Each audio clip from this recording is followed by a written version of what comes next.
SMTAI 2019 in Chicago. I'm joined by Emmy Allen from Kick, Yes. Mike from Aegis, and Joel Scutchfield from Koh Young. Thanks for joining us, guys. I've spoken to you various times. Well, I haven't spoken to you actually yet, Emmy, have you? So, now, we've been talking for years about smart factories, connected factories. We've got CFX, which you're both on the panel for. You know each other quite well, We do. and Joel and I were just having a conversation just before you all arrived about exactly this, how acceptance is actually starting to come within the industry because AI kind of joins the dots up for people. And Michael, last week at What's New Electronics Live in the UK, you get a fantastic keynote talking about we've got this slight problem that Industry 4.0 has become a jaded term. It's been taken over by marketeers, so that you've almost got to do a little bit of reassurance to everyone that actually this does deliver, this does work. So actually, from your point of view, you gave a presentation this morning, I think, on the latest with CFX. So what's the state of the union as you presented this morning? Things are beginning to avalanche, I think. This is like the quiet before the storm, where machine vendors are considering what their roadmap is going to be, kind of meeting the customer demand, because we've seen a couple of very large companies now come out and say, look, we'd like a new line or a whole factory now to be CFX, because they believe, we want to have native machine connections without the cost. We want to have a reliable source of information, and they just want to make it happen now. Enough of the talking, let's just do it. But it's like an avalanche, because in any one particular factory you have many different kinds of machines from many different vendors, and then you have to hook it up with the software as well. So doing it for the first time is quite interesting, because it's not like a normal interface. There's not that exchange of technical specifications. We all just adhere to the standard. So it's really exciting now to see people moving forward and actually having these projects in play. Yeah, and that is absolutely true. In fact, Michael and I were at a conference in Michigan back in June, right, where we both spoke, a Smart Factory Conference, and we had several customers stand up and ask point blank, where are you with your readiness? We're ready to go. We have a project plan. We want to get started. And so that's great to see, right? And as we talked about earlier, that's what drives this whole process, right? The customers are the ones that are going to hold our feet to the fire as vendors and manufacturers of software and machines to give them what they need to do all those things we talked about previously. I think you were right, though, also about Industry 4.0 was sort of a little bit more standoffish. And I agree with you, especially some years ago, especially here in the U.S. I think that's one of the great advantages of the CFX, because smaller companies that envision this to be an enormously expensive and lengthy process can get started. And same thing when I was in Michigan, one of the things I try to talk about is the opposite. Everyone thinks big picture, lots of money, and I have to work my way down, whereas with CFX, you could get started here and understand what the data is that you want, learn, and then start to grow with that. So I think it gives a lot, especially smaller companies, an opportunity of working in that arena and getting started. And I hope more than anything is that they'll start to realize the benefits that come with it. It isn't just another standard. It isn't just another process. It isn't something that's being forced on them. But there is ultimately an enormous benefit to them with quality improvement and the knowledge that they can gain to take action. So I'm hoping that, I think people recognize CFX a lot more at this show than they did last year at this show. That's the important growing thing. groundswell. Yeah, people get it probably now.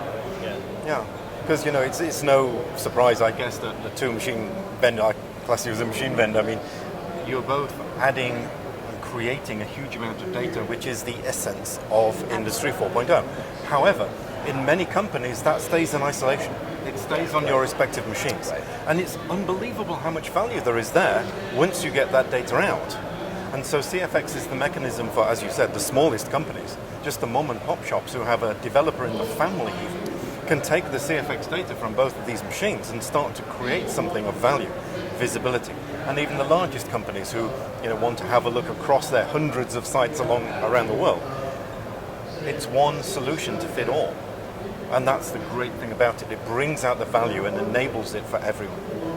And also being able to retrofit, because you were saying the other week that actually you can integrate existing machinery with a bit of work and a bit of hardware into a CFX workflow, which to a big, if you're putting in a massive new line, then fine, you can go down the route straight away from day one, and it all starts off from a level playing field.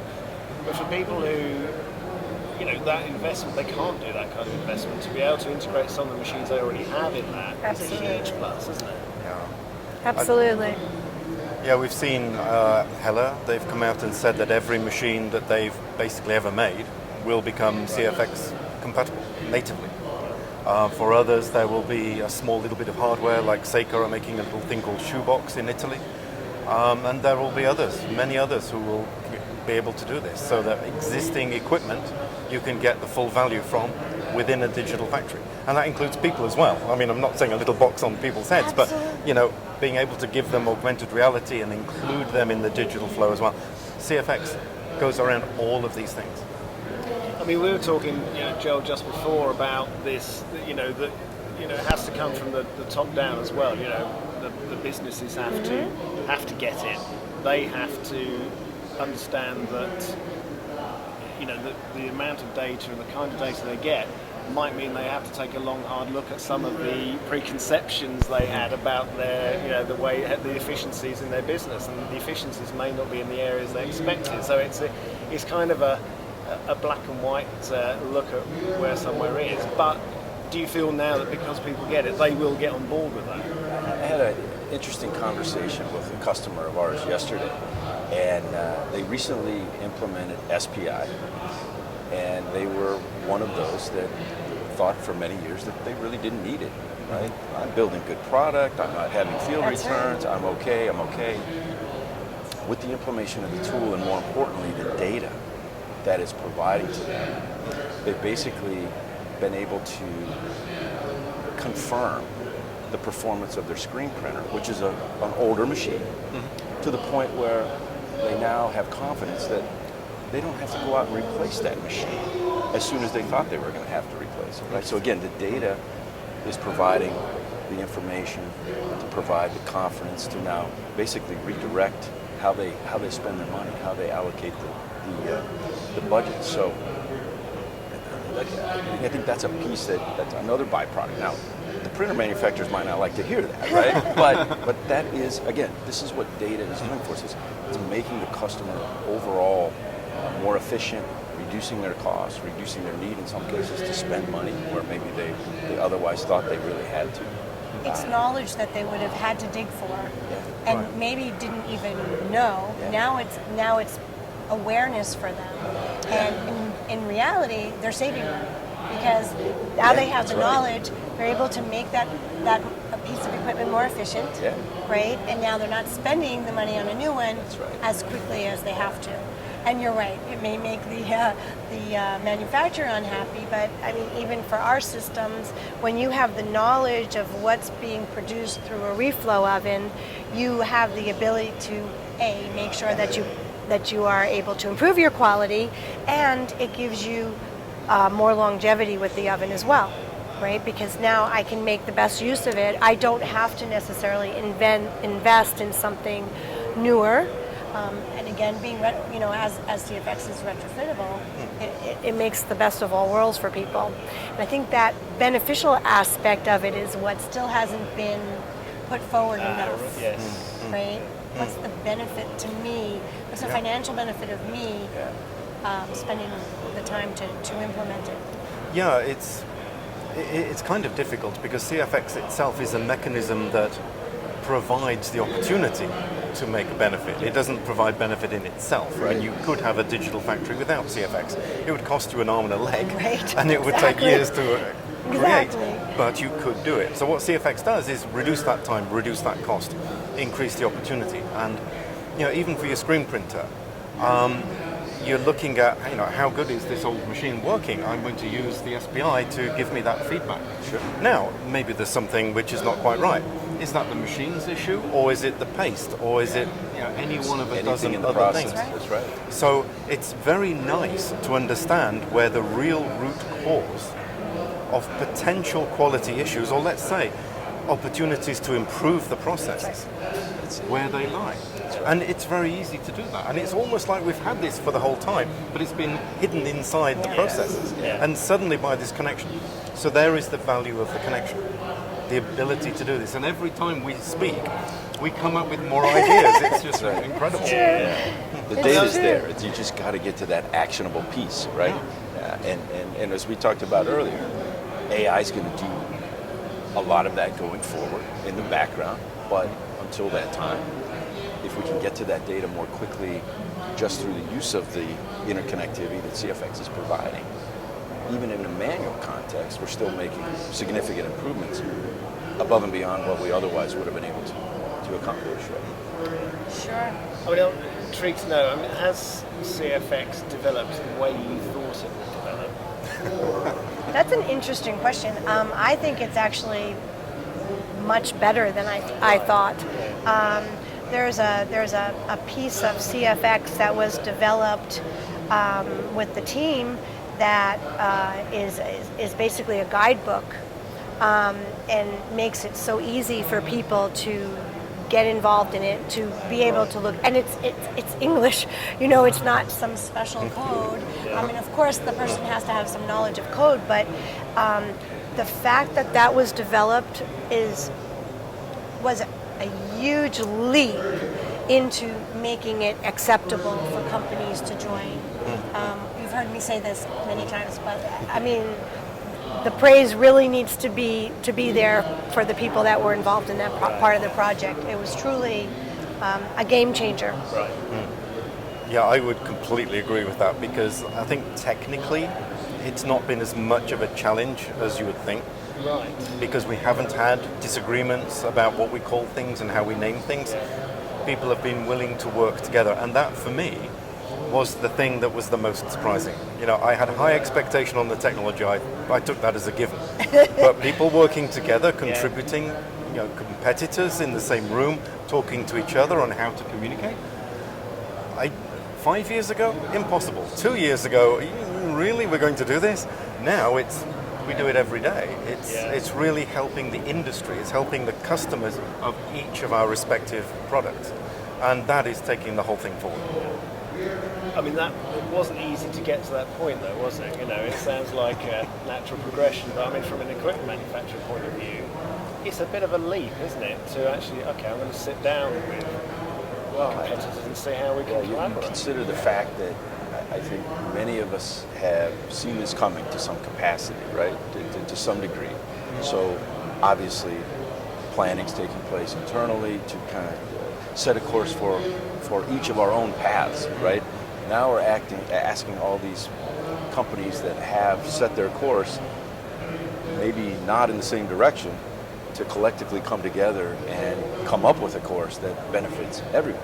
So yeah, certainly I can understand it. It is a big, for everybody to kind of, for lack of a better term, kind of put their ego aside, put their planning aside, and not necessarily come to the table with a specific agenda that it's my way or no way, and again, be cooperative in that regard. We've all had the ability to output data forever. I mean, we've been outputting data for more than 25 years now, but it's being used differently, and having that standard allows people to move it to the next level, right? But very easily. Yeah, I mean, the thing about CFX is that the common ground that we're all on is to create a mechanism, a tool. How we then go forward and utilize that tool to create specific value for machines or for software systems, that's up to us. So then we become competitive again. We become, pushing That's the envelope, true. trying to build the most Yeah. value. But at least we're doing it on common ground. And the customer is never going to suffer as a result of having to say, well, do I have this type of system or do I have that type of system? What's compatible with this and that? That works, that doesn't. No, none of that. Let's all compete on merit, and we're all creating Industry 4.0 smart values in the machines, and those are what the customers want. So to my mind, the one stumbling block that is still there is the security issue, where we were talking the other week again about again, people have to buy into, okay, I'm going to allow these machines to connect to each other, we're going to trust it to be on the cloud, these sort of things. Is that, how big a problem is that? I mean, I know you were talking about this last week. Yeah, it's the biggest irony in the industry that we've not really talked about, because there are many companies who say, on the one side in production, I want to connect everything. Look, I can get so much value and data. And then you go to the IT guys and they say, no, Right, it's not going to exactly. happen Right. because It's of the so security funny. issue. They don't And understand. it's different. Every company is a It's little true. bit It really different is. in how They they have do their it. own Well, policy. that's the key thing as well, isn't it? It's not, it varies wherever you are. And it's new and old machines. It's not restricted to anything. They just don't know what's going to happen if those machines were to make their way onto a network. They may go outside and access something, and a virus would come in on top. They simply cannot afford the risk. The nice thing about CFX, and it may have been an accident, I have to say, was that all of the data from CFX, so all of your predictive maintenance, your materials, your performance, all of it, absolutely all of it goes through one single computer port. Yes. So that means that you can lock down the whole of the network and make it as secure as you like. Just stop everything, except one port. That one port you allow data through. Now the question is, so antivirus is going to come through that port? No, because CFX is a standard. The standard has the specific definition of the data content. It's not like other standards that say, oh, I've got perhaps a car and the characteristics of the car, or this fuel consumption, or that, or the other. It's not that. It says this is specifically the automobile, and that language is defined in the standard. So a piece of software can sit on that port, listen to the data that's going through, and be absolutely 100% sure that everything is as it should be. If anything tries to get in with it, it's blocked. And the customers themselves can write that software. It's easy to write that software so that they have full ownership and control and responsibility. So they're not looking to a third party. So this is a potential solution for this security issue.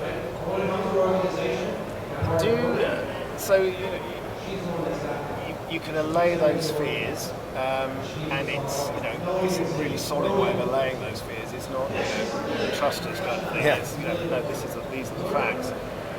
Then once people buy into it, you've then got this angle where you kind of have to change a little bit the way, okay, we've got this information, how are we going to manage this? Okay, the machines can auto-correct, so they can, hopefully manage themselves with AI, those other things. We can, the aim with that is to get that speed of change and correction quicker, so that it reduces every level and increases efficiency. The learning mode. Yeah, but then you've got your workforce, and again, as Mike was talking the other week, we've got another opportunity where you can allow your workforce to multitask. They can, if you feed them the right information, whether it's augmented reality or however you do it, they can then become operatives that can do a lot of different things. They can be doing QA one day, they can be doing, soldering another day. These, the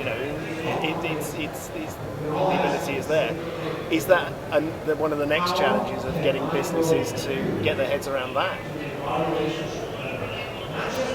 I'm not sure that that's something that we've talked about within the CFX group. We talk about where do we go from here? Yeah. What's the next layer? How else can we be involved in other parts of manufacturing, not necessarily specifically SMT right now, but I do believe that the next step is, like you were alluding to, it's the usefulness of the data, right? So now you're making decisions, you're making better decisions, and then after that you get into the optimization and the efficiency. And that's where the people are going to benefit from that, because part of what our goal is to also eliminate downtime, right? Because you're not searching all over to get an answer. And so if you have less downtime, you're saving money, but you're also having the opportunity now to devote your time and your energies to something else. And maybe that something else is taking the information I learned and becoming more efficient. So I think it kind of is a balance. Yeah, it kind of ties into what we talked about yesterday and also a little earlier, the whole people phenomenon, right? Finding good people. When you get somebody that's good and you can hang on to them, now that's the perfect storm for doing just that, right? And it kind of goes back to the concepts that we were talking about in the late 80s and the early 90s, the flexible workforce, right? Right. You know, okay, so something's going on over here that for whatever reason the process isn't completely balanced or whatnot. You flex to this part of the line and you do that. And then you come back and you do this when that's needed. But again, you have to have that level of people to be able to do that as well. But I think that's absolutely true. And again, a perfect scenario to apply the concept and the now information and data that's available. It's given to them in a way that they can do that, right? And that's something which is really a revolution in manufacturing, because right now, if we're looking at the workforce, I mean, they're very experienced in what they do. They're probably not going to be in the industry working for so much longer. So, you know, that depth You're saying of we're all knowledge. getting old? Is that what you're Well, it's the biological facts, unfortunately. I mean, we'll solve that problem next time. Next gen. So, the way that machines are evolving, I mean, just take a look at your machine, for example. The know-how that used to be in a guy's brain to understand, he would just look at a circuit board and he would know instinctively there's something right or something wrong with this.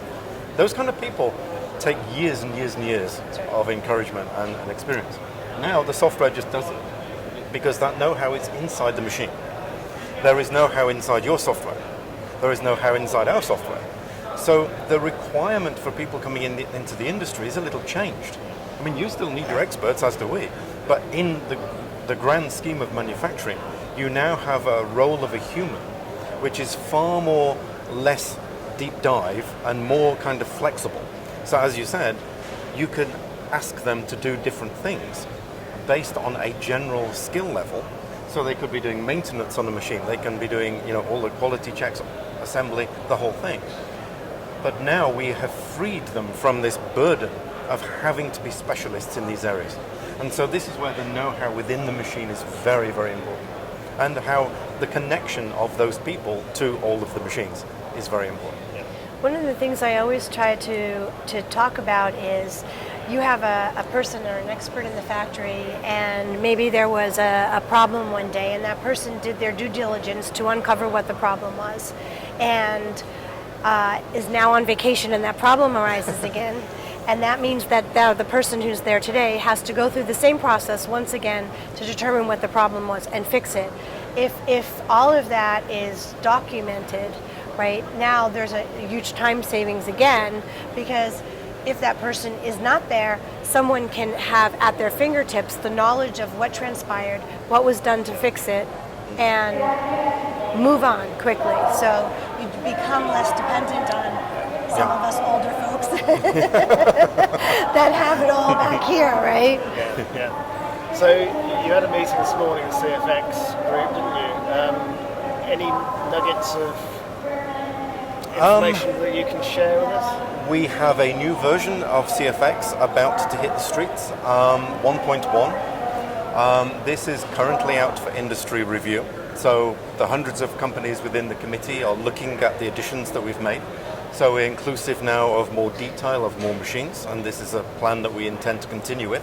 Because CFX, even though everything is very specifically defined, it's flexible in that because it's a consensus-based standard, we can add things along as we go. And this is really important because we want to be inclusive of every type of machine, every type of process, even ones we haven't dreamed about yet.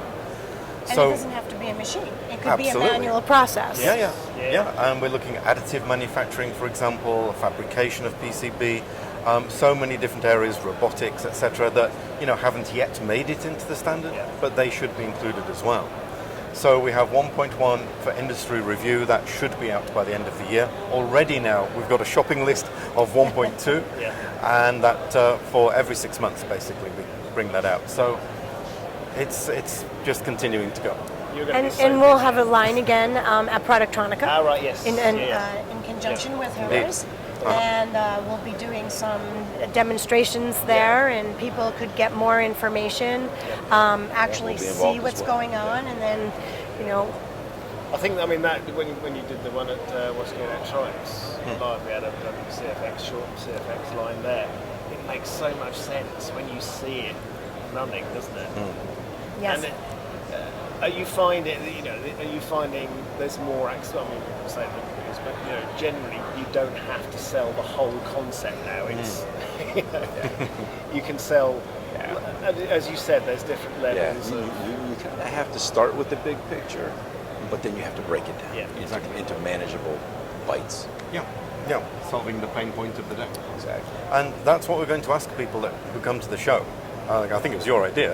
We have a questionnaire at the end of seeing the line. Why haven't you connected your machines? Do you want to connect them? Yes. Why haven't you done it? Is it too difficult? Is it too expensive? And then we'll see, okay, now you've seen CFX, let's have a look at your answers. Now it's basically available natively from your machines. What's stopping you now? What values do you expect from it in terms of productivity, better on-time delivery, quality? They can really start to see the impact of the opportunity that CFX provides. It gives us the opportunity also of providing the appropriate information to them. So, this is how I get started, and this is the benefits that I get out of it, and to be able to address their specific questions as well, so that it's not so much of an unknown. It's not, yes, it's over there, someday I'll get to it. Quick start guide, exactly, right? Exactly. I think you called it that, right? No, I didn't, but we will use that. Mark did. I think Mark may have called it a quick start guide. No, it's fantastic. Well, we'll look forward to seeing that at Productronica then, So, thanks for talking, guys. It's fantastic listening to how it's developed, and it's speeding up. You're going to be so busy, basically, aren't you? Well, we hope so. All in a good way. Yes, exactly. Indeed. Thanks so much for joining us. It's great to speak to you. Pleasure. Thank you. Thank you.